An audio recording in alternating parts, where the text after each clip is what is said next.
All right, hey guys, tonight we're taking a look at a Cummerbund designed by the dudes at Praecore, built by AXL Advanced. It is the Aurora, this one's the Aurora, or the Spectre Cummerbund. Once this is on the table, I'll show you in more detail how it's set up, but it is a very small footprint Cummerbund. It kind of meets the footprint or packability of an elastic Cummerbund. But it does have some load bearing capabilities. So I've got side plates on here, and I have tried to kind of push this to the limit. So it's not in here right now. Tried it with Glock 19 and an IFAK or extra mags in these cry pouches up front, just to try to see how uncomfortable and unruly I could make this. And it was pretty impressive. Additionally, it is very sizing friendly, which we'll get into more detail on the table. But I just priced it out. Current configuration, $80, which is kind of the high end of the setup. So you can get it with tubes or without tubes and just have Velcro flaps. You can also get the micro tube adapter. So I don't have that. I didn't check how much price that adds. But most folks these days have either a tube compatible plate carrier or in this instance a placard that uses tubes. What I really liked about this thing is because it has no body like a structured Cummerbund, you can fold it up pretty cleanly, and I had this kind of whole setup. I was testing to see how much I could fit in there. One of the Harbor Freight rolling Pelican knockoffs, which is the Apache 5800. So this full setup fit in there as well with dangler, kind of everything in it, and then kind of folded up on top of itself. But we'll get it on the table and take a closer look at it. It's pretty awesome for what it is. It's not life-changing if you are a structured Cummerbund fan. It doesn't quite hug you the same way as an elastic Cummerbund, but for what it is, I really like it, and I think it's an awesome product that you guys should at least take a look at and see if it meets your needs.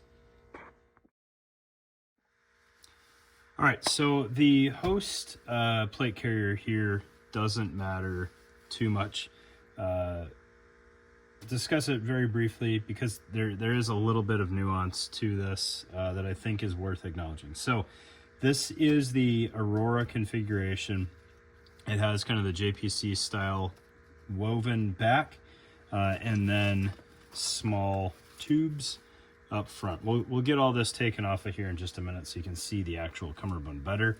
But what I was kind of talking about in the intro, so went on my trip and very, very slowly unpacking, but wanted to see how complete of a setup I could fit in that Apache 5800, and Praecore reached out kind of the same time asking if I wanted to take a look at these Cummerbunds.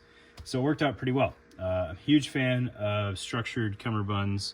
However, they do have at least one limitation, which is they do not pack down well at all. Much like a rigid gun belt or the AXL belt is a good example.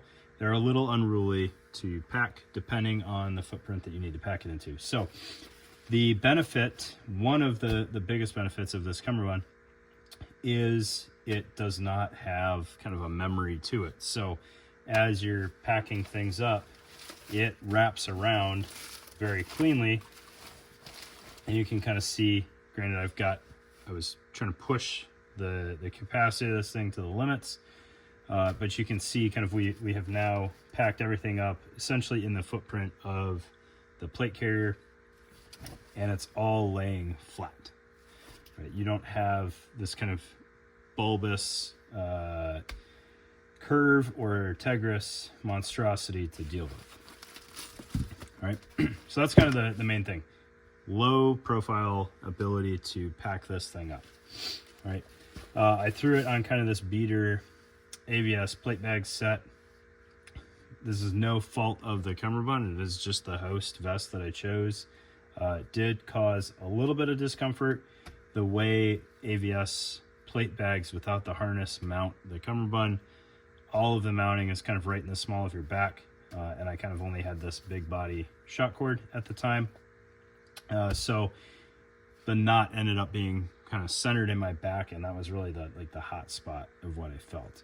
The Cummerbund did its job even with more weight than should be put on it. All right, so I'm going to go ahead and remove this knot back here. Before I do that, this is the small medium size Aurora. So I was a little concerned. They ended up sending me both small medium and the large extra large to see kind of what I could fit on there. Small medium I knew was going to work without anything mounted internal to the Cummerbund, but wanted to test it and ended up not needing to use the large extra large. So the side plates are internal on the Cummerbund, and just kind of by nature of using the Cry SPS pouches on the ends, those contents didn't end up being internal. But I have no doubt I could have made this work even if I had radios internal. All right, so it's about as large as it can be, cleanly at least. But if I needed to stretch this out a little bit more, what I could have done is pay this out even more, and this might have ended up being more comfortable. Let's say I did something just wild for this Cummerbund and put internal radios as well. Could have paid this out further, knotted off here and to kind of the upright piece on the AVS, and that would have worked out fine, and it might have actually been more comfortable because I wouldn't have had the knot in the middle of my back. All right, so that worked out well. It mounts easy, and you've got a lot of room for adjustment here, so you can take up slack all the way, at least on the AVS to that point.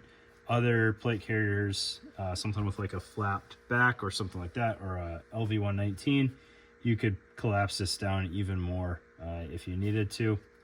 It's just being blocked by this upright piece here. All right, so we'll take this all the way off and take a look at it.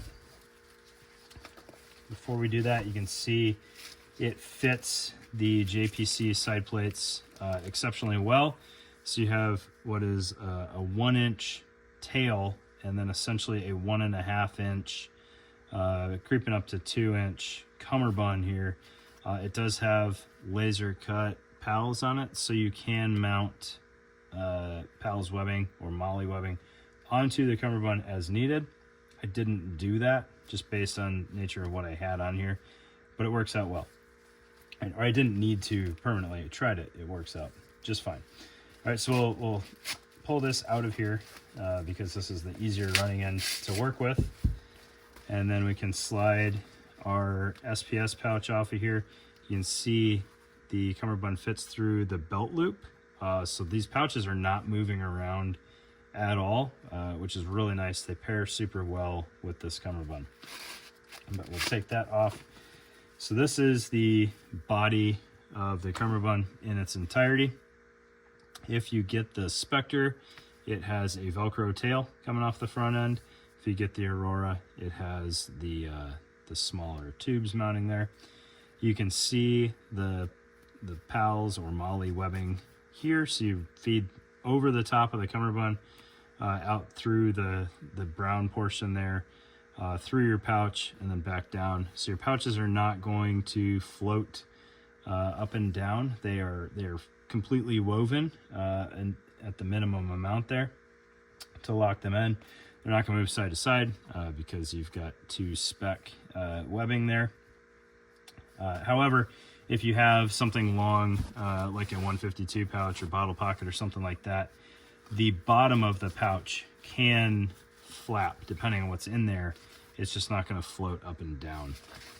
Whereas if you ran the Cummerbund through the harness portion of the SPS pouch, this would be kind of functionally the same as if you were not able to mount your webbing. You could have, vertical travel like that. You're not going to have that problem with either option of using the pals or the belt mount portion of an SPS pouch. If you needed to, you can also mount things internally because this is just a pass-through here as needed. So if you had something like a side plate pocket that mounted with mouse clips, or if we wanted to use like these JPC tails here, obviously that wouldn't work because the curvature of the plate is going to be wonky. But just as an example, if that was how we wanted to mount this and still have things external, we could run these tails through just the back portion here, and that would not interrupt your ability to mount stuff on the outer face. So you can get the idea there. That will mount all the way down. I'll just pull this through so you can see without slack. You know, tuck that in there. You still have the exterior face of the cummerbund for mounting. Obviously, just imagine that's tucked in there. Right. So that's it. It's a very simple product. If you don't have a need to mount anything on the sides, what this gives you is a very low profile cummerbund that is arguably more secure than an elastic cummerbund.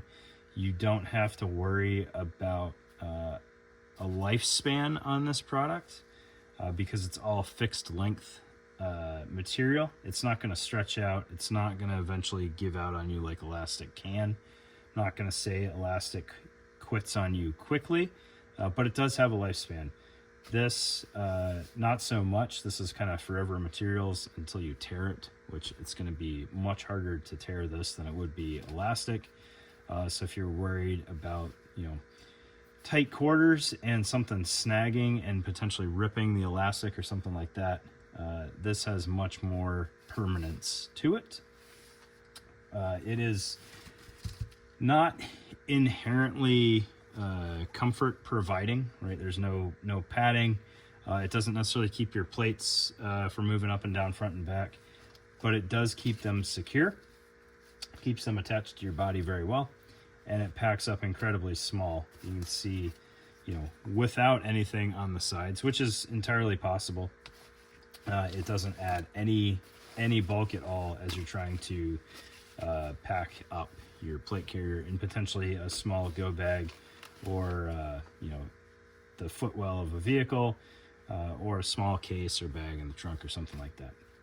It deploys very quickly. It's just a tube or Velcro, depending on what configuration you get, and it ends up working out really, really well.